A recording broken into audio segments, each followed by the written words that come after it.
Notre invité du jour est déjà avec nous. Il s'appelle Noël Tsani Mwandiamvita. Je pense qu'il va bien le prononcer lui-même. Il est avec nous pour parler bien sûr de cette proposition très poussée pour certaines personnes. Il s'agit bien sûr du verrouillage d'accessibilité à la présidence de la République en faveur de citoyens nés de mères et de pères congolais. Oui, ça fait débat. Depuis quelque temps, ça fait également polémique. Nous avons l'honneur de le recevoir pour vous, monsieur Noël Tsani. Bienvenue. Merci de me recevoir à Zoom Echo. Merci beaucoup. Alors, pour commencer, ma première question, quelles ont été les raisons de votre démarche? Au fait, la proposition que j'ai faite, elle consiste à verrouiller l'accès à la présidence de la République démocratique du Congo en la réservant exclusivement aux citoyens congolais, aux citoyennes congolaises nés de mères et de pères congolais. Il y a des raisons pour cela. C'est pour des raisons de souveraineté et de loyauté au pays. Je suis parti du constat qu'en 1996, il y a eu les armées du Rwanda, du Burundi et de l'Ouganda qui ont envahi notre pays. Et ils ont amené sur notre territoire des militaires brutaux qui ont fait beaucoup de dégâts avec nos filles, avec nos femmes congolaises, laissant au passage plusieurs enfants qui sont 50% congolais, 50% originaires de ces pays-là. Mais il y a eu aussi les armées de plusieurs pays qui sont venus aux côtés des troupes gouvernementales pour aider les Congolais à se débarrasser de ces envahisseurs-là. Okay. L'Ouganda, le Zimbabwe, l'Angola, la Zambie, la Namibie, l'Afrique du Sud. Mais en plus de cela, il y a eu toutes les armées du monde qui sont venues dans le cadre de la mission des Nations Unies pour la stabilisation du Congo, la MONUC à l'époque et actuellement la MONUSCO.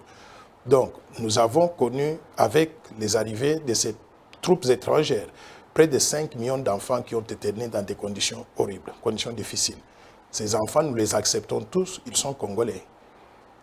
Et ils ont une loyauté en partie à l'égard de la RDC, mais ils ont aussi la loyauté à l'égard des pays d'où viennent leurs pères, de Rwanda, l'Ouganda, et ainsi de suite.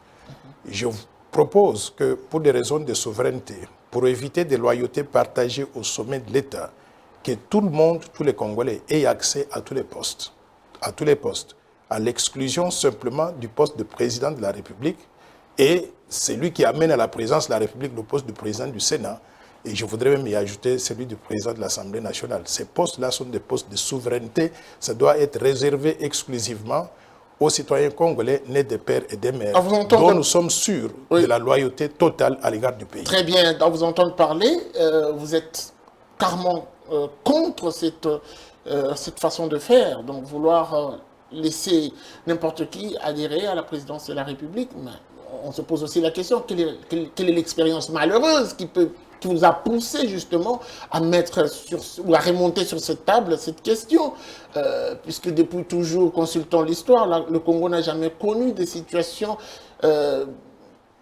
compliquées qui seraient dues au fait que la nationalité d'un de candidats à la présidence poserait problème au pays. Quelle est l'expérience malheureuse? C'est ça ma question. Je pars du constat. Vous posez la question de l'expérience malheureuse. Je voudrais invoquer un cas. Vous vous rappelez, le Pérou a été géré par un président qu'on appelle M. Fukimori, d'origine japonaise. Après avoir géré tout le pays, il a pris toute la caisse et quand on a voulu l'arrêter, il a fui pour partir. Donc, parlons de la RDC. Non, nous devons utiliser les exemples aussi sur le plan international. Mais maintenant, en ce qui concerne donc la RDC, nous avons connu des pays qui ont des velléités d'occupation de notre pays. Et ça, tous les Congolais sont d'accord que le Rwanda, le Burundi et l'Ouganda ont eu ces velléités-là. Ils nous ont amenés ici à FDL. On connaît les conditions dans lesquelles les choses se sont passées. Ces gens voulaient infiltrer le sommet de l'État. C'est pour ça qu'ils ont tué d'ailleurs Mzee Laurent Désiré Kabila. C'est une expérience malheureuse.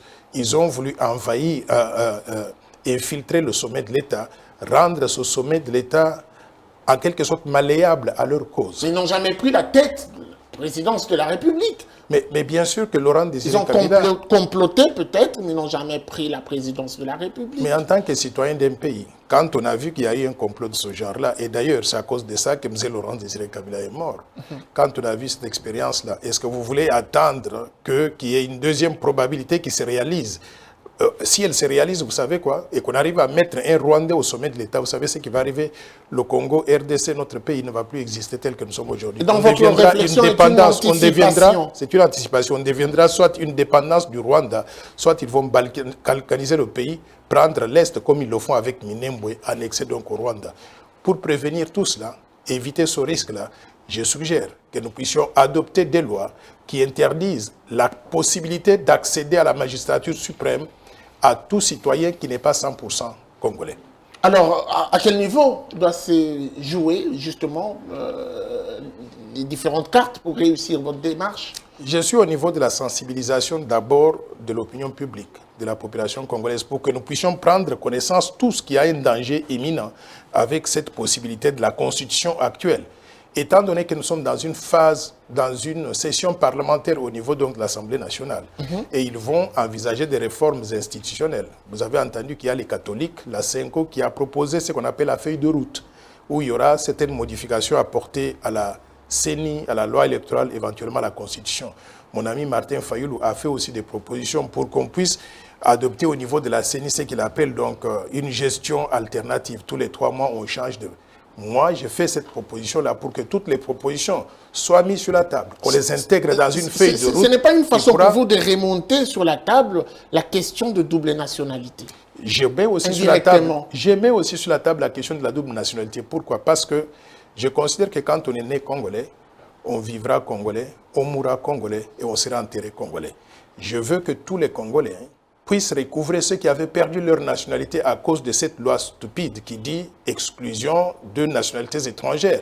Je voudrais qu'on puisse dire tout Congolais peut faire ce qu'il veut. Il doit rester Congolais. S'il part prendre une nationalité étrangère ou 1000 nationalités étrangères, c'est son problème. Quand il arrive en RDC, nous le reconnaissons en tant que citoyen congolais. Il doit être soumis aux lois congolaises sans aucune possibilité d'invoquer ce que j'appelle l'immunité due à la détention d'une nationalité donc étrangère. Donc je demande qu'on puisse modifier la Constitution pour élargir ce cas-là, pour que tous les Congolais conservent leur nationalité, quelles que soient les nationalités étrangères qu'ils pourraient prendre. Tenez-vous également en compte le fait que vous risquerez de vous retrouver dans une natation contre-courant au regard des différentes nationalités qui s'observent au Parlement.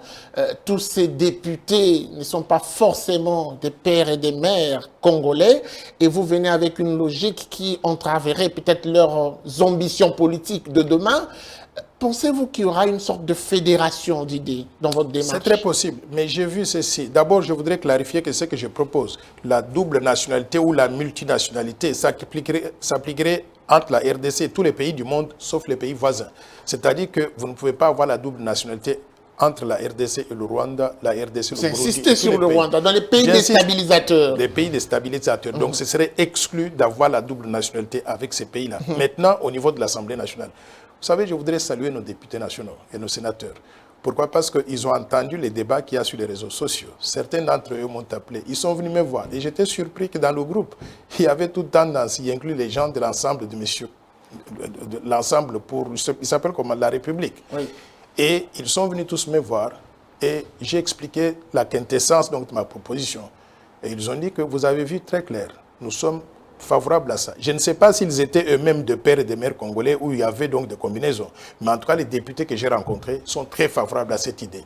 Et je voudrais vous dire que les réactions que j'ai eues dehors là, de la population, quand ils suivent ces idées, ou bien les discussions qu'on a sur les réseaux sociaux, si cette loi est présentée à un référendum populaire ici au Congo, elle va passer à 95%. Si elle passe au niveau de l'Assemblée nationale pour que les députés puissent voter, je vais vous dire que ça va passer.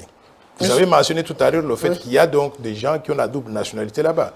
Mais la proposition que j'ai faite, elle est favorable à eux. Ils devront donc accepter cela. Monsieur Noël Tchani, sans vouloir vous contredire, mais il y a quand même une certaine réaction également sur la toile que nous avons un peu ramassée, comme ça, d'emblée. Les gens qui parlent d'une sorte de discrimination de votre part, parce que vous ne pouvez pas limiter les ambitions de qui que ce soit. C'est la vision qui compte, la volonté de vouloir faire marcher les choses. Votre réaction? Je dirais ceci, chaque État prend des dispositions pour protéger la souveraineté du pays. Les non-américains, les États-Unis et le Congo, je souhaite qu'ils se développent aussi avec les non-congolais d'origine. Mais ils peuvent tout faire, ces citoyens-là.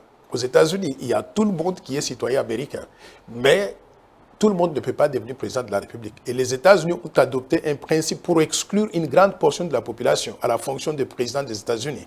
Qu'est-ce qu'ils ont adopté? Ils ont adopté la loi du sol, c'est-à-dire est américain habilité à occuper n'importe quel poste dans le pays, toute personne qui est née sur le sol américain.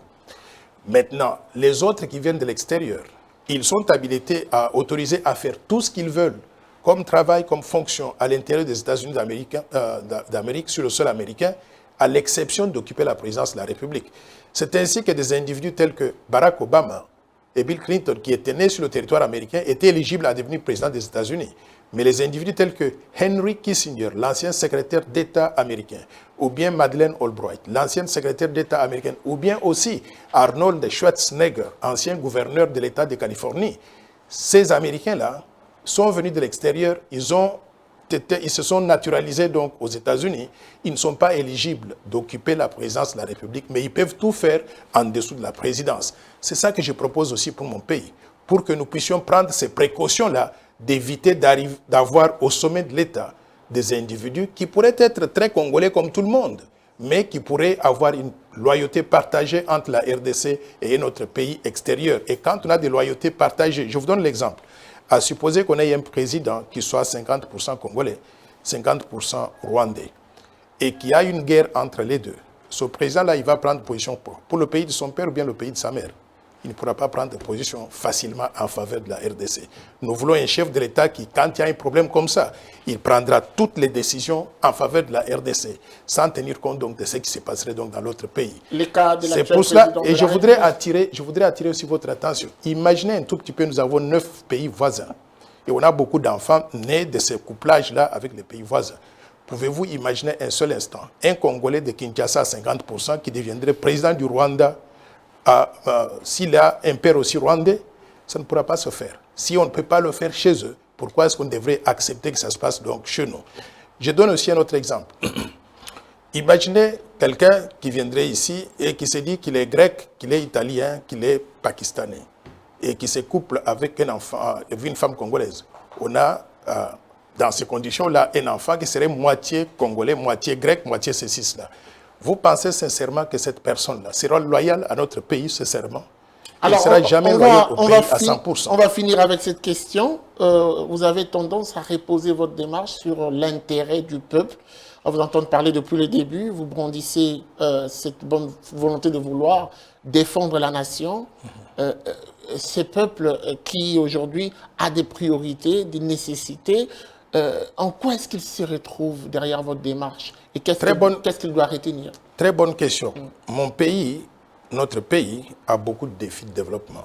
Je ne me suis pas attaqué simplement à la question de la souveraineté en oubliant le reste. J'ai proposé au peuple congolais le plan Marshall de Noël Tchani pour la reconstruction et le développement de la RDC. C'est-à-dire cette vision globale de développement pour rétablir un climat de paix et de sécurité sur l'ensemble du territoire national, pour améliorer la gouvernance, lutter contre les antivaleurs telles que la corruption, la prédation des ressources naturelles, augmenter les ressources publiques, les utiliser pour financer le développement, améliorer donc le niveau de vie de la population, pour construire les infrastructures de base, pour que nous ayons de l'eau, de l'électricité en permanence tous les jours, pour développer l'agriculture, l'élevage, la pêche, c'est-à-dire promouvoir l'autosuffisance alimentaire pour que les gens aient quelque chose à manger, pour pouvoir diversifier l'économie et industrialiser le pays afin de créer des emplois bien rémunérés qui pourraient apporter donc des salaires de qualité aux gens pour leur permettre donc de vivre. Donc je ne me suis pas attardé simplement sur la question donc de la souveraineté.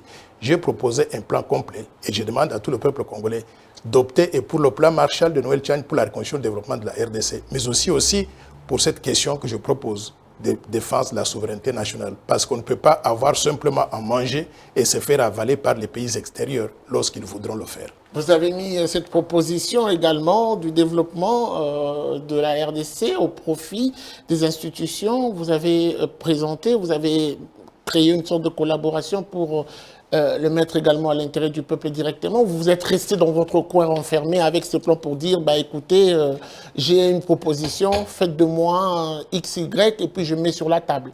Je suis très nationaliste et très patriote. Après avoir perdu les élections présidentielles, je suis allé voir le président de la République.